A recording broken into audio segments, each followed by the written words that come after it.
है साधना प्लस, आपके साथ मैं अंजलि। आप सभी का स्वागत करते हैं हिमाचल के हमारे इस बुलेटिन में। खबरों की ओर बढ़ेंगे उससे पहले नजर डालते हैं सुर्खियों पर।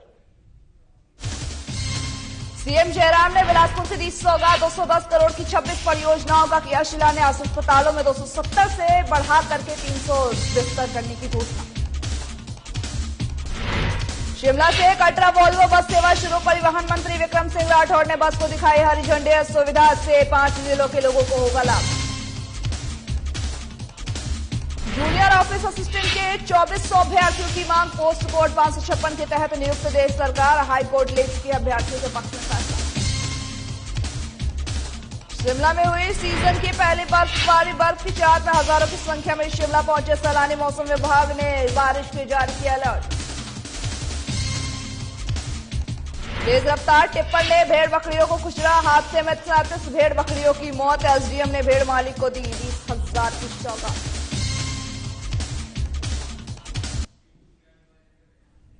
अब बढ़ते हैं खबरों की ओर। मुख्यमंत्री जयराम ठाकुर ने बिलासपुर सदर विधानसभा क्षेत्र के कंदरौर में लगभग 210 करोड़ रुपए और की 26 विकासात्मक परियोजनाओं का लोकार्पण और शिलान्यास किया है। उन्होंने कुठेरा में जल शक्ति उपमंडल और हरलोग में उप तहसील खोलने की भी घोषणा की है।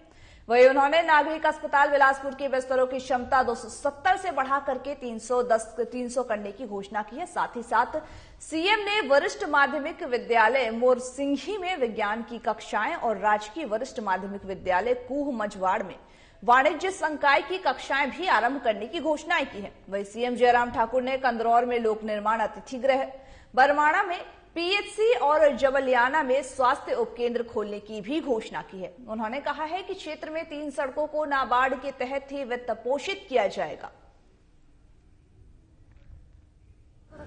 आपके इस विधानसभा क्षेत्र के लोकप्रिय विधायक, जिन्होंने अपने क्षेत्र के विकास के लिए इन 4 वर्षों में एक समर्पित भाव के साथ काम करने का जज्बा और जुनून के साथ किया है, ऐसे हमारे भाई सुभाष ठाकुर जी, झंडूता विधानसभा क्षेत्र के हमारे लोकप्रिय विधायक, जो कभी अफसर थे अब आजकल नेता हैं। बात तो गलत है वैसे कि हमारी राजनीति में सब एनक्रोच करते हैं। कोई अभिनेता बनता है, बाद में टिकट मांगता है। कोई अफसर बन जाता है तो बाद में टिकट मांगता है।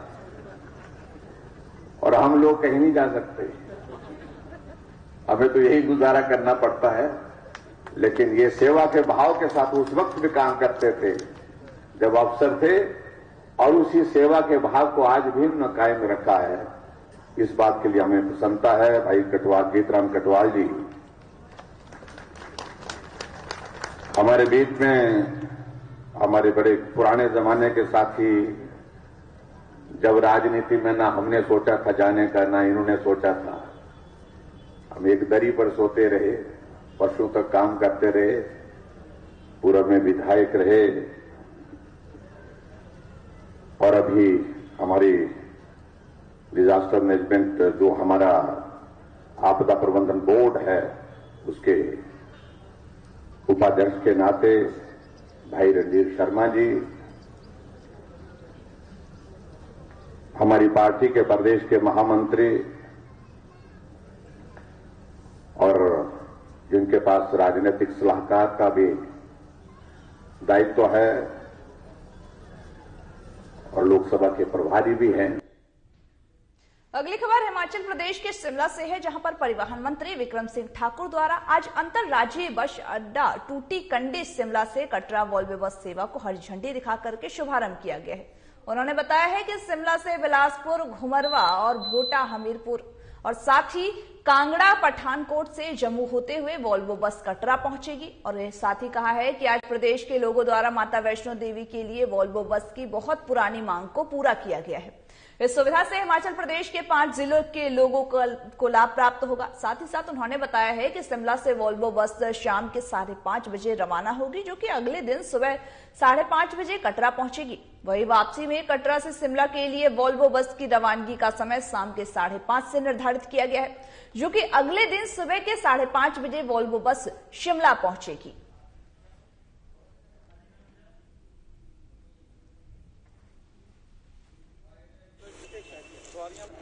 जो लोग वैष्णो माता को जाना चाहते हैं उनके लिए एक बहुत ही बड़ी सुविधा होगी और जो बाकी डिस्ट्रिक्टों के साथ भी इसकी कनेक्टिविटी है उसके कारण भी आम जनमानस को फायदा होगा। सर, इसका अगर बताया किराया कितना है और किस तरह की सुविधाएं इस बस में रहेगी? वोल्वो बस में सुविधाएं जैसी होती हैं वैसे ही सुविधा इसके अंदर है। जहां तक किराए का विषय है 1475 रुपये इसका किराया होगा शिमला से और 35% डिस्काउंट है इसका। टाइमिंग सर इसकी? टाइमिंग अभी 5:30 चलेगी यहाँ से और वहाँ से 6 बजे सुबह से 6 बजे कटरा पहुंचेगी और सुबह 6 बजे कटरा पहुंचेगी, शाम को फिर दोबारा 6:45 वहाँ से चलेगी। प्रैक्टिकल बसेज जो टोटल 75 हैं जो चल रही हैं, आने वाले समय में इस बेड़े में और भी इलेक्ट्रिकल बसेज जो है वो आ रही हैं। अभी हमने एक टेंडर किया है, उसमें भी मुझे लगता है कुछ बसेज और ज्यादा आएगी। Junior office assistant post code 556 ने अभ्यर्थियों ने हाई कोर्ट द्वारा जारी फैसले के तहत सरकार से भर्ती की मांग की है। वहीं साथ ही अभ्यर्थियों ने प्रेस कॉन्फ्रेंस में कहा कि इस मामले में फाइनल मेरिट बनने से पहले ही उन्हें पात्रता सिद्ध करने के लिए कोर्ट की शरण लेनी पड़ी है। इनका कहना है कि अब हाई कोर्ट ने इनके पक्ष में फैसला लिया है, जिसके अनुसार अब इन 2400 अभ्यर्थियों की मांग है कि इन्हें मेरिट में शामिल कर सरकार नियुक्त करे। साथ ही साथ यह भी बताया कि परीक्षा के तीनों चरण पास कर चुके हैं और पिछले 4 साल से कोर्ट में अपनी पात्रता सिद्ध कर रहे हैं। इस दौरान इन्हें आर्थिक और मानसिक परेशानियों का भी सामना करना पड़ा है।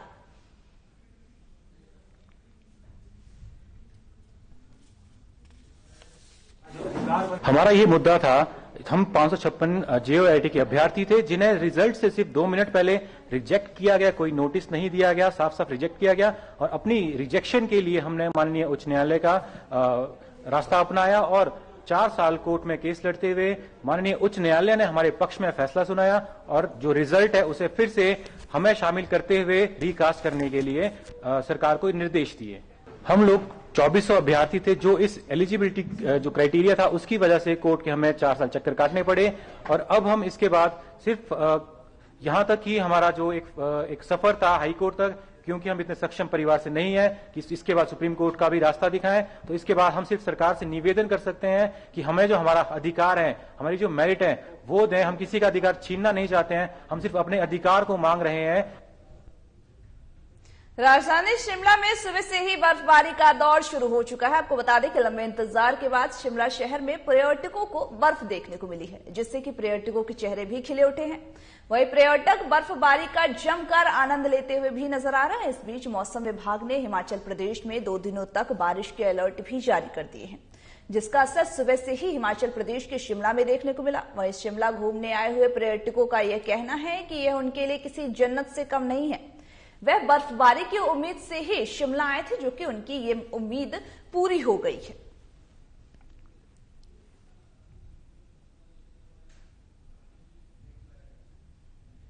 मैं हरियाणा से आई हूँ, मेरा नाम किरण है और यहाँ पे शिमला में बर्फबारी देख के पहली बार शिमला में बर्फबारी देखी जा रही है।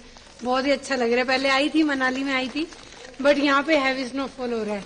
बहुत ही अच्छा लग रहा है। सुबह उठे जब मजे आ गए। मेरा नाम शिखा है, पूरी फैमिली आए हैं और कल तक तो स्नोफॉल नहीं थी, लेकिन जैसे ही सुबह उठे तो हमने देखा कि हैवी स्नोफॉल हो रही है और बहुत एंजॉय कर रहे हैं। बहुत मजा आ रहा है शिमला में। हाँ जी, फर्स्ट टाइम देख रहे हैं बर्फ स्नोफॉल और बहुत मजा आ रहा है।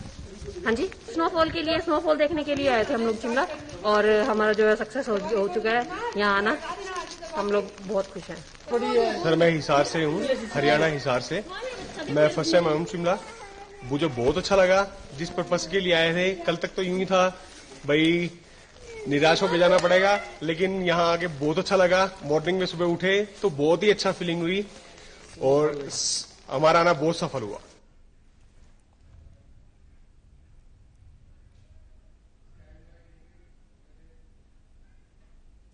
सराज विधानसभा चुनाव क्षेत्र के जजेहली, छतरी और साथ ही समेत कई स्थानों पर बेसहारा पशु ठंड की वजह से तड़प रहे हैं, जिसको देखते हुए सराज कांग्रेस ने हिमाचल प्रदेश सरकार पर आरोप लगाया है। कहा है कि प्रदेश सरकार को 4 साल हो गए हैं, सरकार के दावे पशुओं के प्रति खोखले नजर आ रहे हैं। वहीं साथ ही सराज पार्टी कांग्रेस पार्टी की ओर से भी मांग की गई है कि सरकार जल्द से जल्द बेसहारा पशु के लिए उचित प्रबंध कर जिससे कि पशुओं को ठंड से बचाया जा सके, वही साथ ही इन पशुओं को राहत प्रदान किया जा सके, जिससे लगातार जो हिमाचल में बढ़ती ठंड है उससे इनको निजात मिल सके और पशु सुरक्षित रह सके।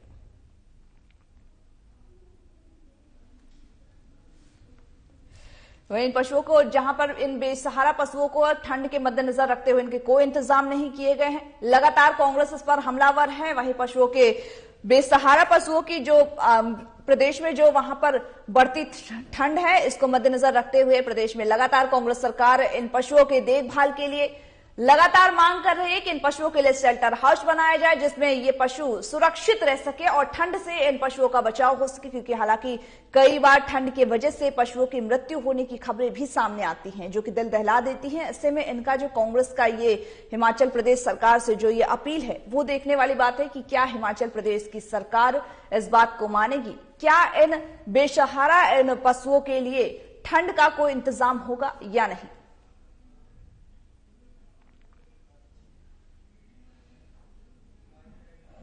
गांव के आसपास सड़कों के में जो है ये जो बेसहारा जो पशु है इनकी जो तादाद है वो बड़ी है और किसान, बागवानों और आम आदमी का जो जीवन है वो भारी डिस्टर्बेंस हो रही है। और इस डिस्टर्बेंस के साथ साथ इस ठंडे मौसम में रात को 4-5 पशु इन क्षेत्रों में कहीं न कहीं मृत पाए जाते हैं, जो कि एक बहुत बड़ा दर्दनाक विषय है। और ये वैसे तो ये विषय सराज चुनाव क्षेत्र के साथ साथ पूरे हिमाचल प्रदेश का है और मुझे इस संबंध में प्रदेश सरकार के आला अधिकारियों को, डिस्ट्रिक्ट एडमिनिस्ट्रेशन को और सब डिवीजन लेवल के एडमिनिस्ट्रेशन को ये कहना है कि इस दिशा में उचित कार्रवाई, उचित कदम उठाए जाएं। थाना बगाड़ा के कांगड़ा में किशोरी लाल ने एफआईआर दर्ज करवाई है कि आज सुबह ही एक तेज रफ्तार टिप्पर ने उसकी भेड़ बकरियों को कुचल दिया। वहीं जिस दौरान ही 37 भेड़ बकरियों की मौत हो गई है। आपको बताते चले कि किशोरी लाल अपनी भेड़ बकरियों को लेकर के डोहगी गांव में पहुंचा तो फिर लठियाणी से एक तेज रफ्तार टिप्पर से उसकी भिड़ंत हो गई जिसने उससे भेड़ बकरियों को कुचल दिया। बगाड़ा की तरफ ये जा रहे थे जिस कारण से यह हादसा हुआ है। हादसे में उसकी छोटी बड़ी भेड़ बकरियों समेत 37 की मौत हो गई है मौके पर ही और साथ ही लगभग 43 के करीब भेड़ बकरियां घायल हो गई है, जिससे कि भेड़ पालक किशोरी लाल को काफी ज्यादा नुकसान भी हुआ है। वहीं एसडीएम बागड़ा विशाल शर्मा से 20,000 की नगद सहायता की राशि भी मालिक को मुहैया की गई है और बताया यह भी जा रहा है कि घटना कैसे घटी है उसके सुराग जुटाने में पुलिस लग गई है। आपको बताते चले कि पशुपालन विभाग ने घायल पशुओं को उपचार शुरू कर दिया है और जिन पशुओं की मृत्यु हो गई है उनका पोस्टमार्टम कर उन्हें दफनाया गया है।